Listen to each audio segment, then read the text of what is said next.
I play Caitlin Johnston, and she is in high school, and she's a very committed and studious, dedicated individual.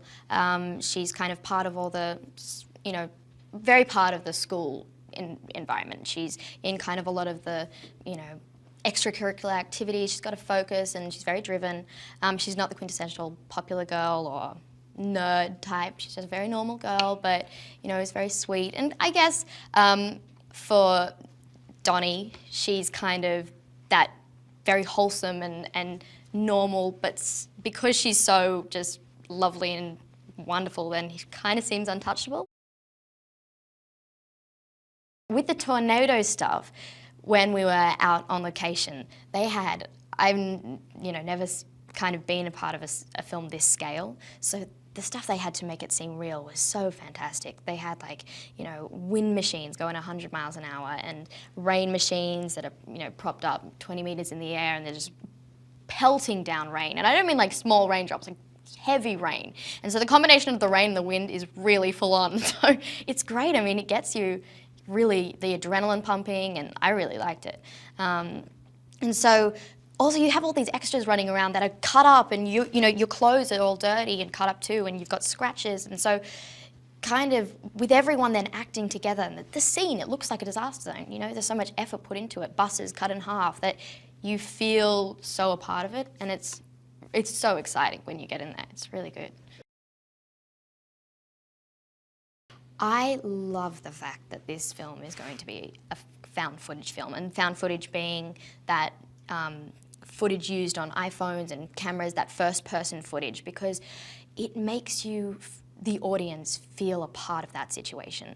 And it's something that's, definitely kind of coming through the industry a lot more at the moment. And it's because I guess we've got so much more access to filming things ourselves, but it just gives such a raw, look at these situations that are so dramatic and huge, and it brings it back, and so the audience can actually kind of relate to it a lot more.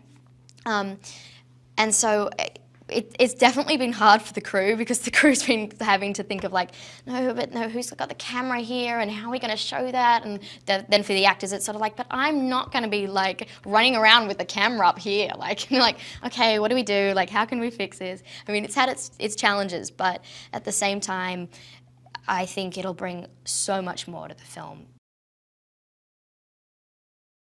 Steve has got such a vision going on in his head the whole time. I mean, it's really great to see him at work, because he's just, you can see the clock ticking away, and he's just seeing everything, this is going to come through here, and this car's going to crash here, and then the tornado's going to spin through here, and you're just kind of going, right, I kind of get you, but you can tell then suddenly, he did this thing the first time we met, where they're called previds, and they've just they're sort of sim animation, that animation of characters, but they're all portraying the scenes that are going on. I mean, the full-on action scenes.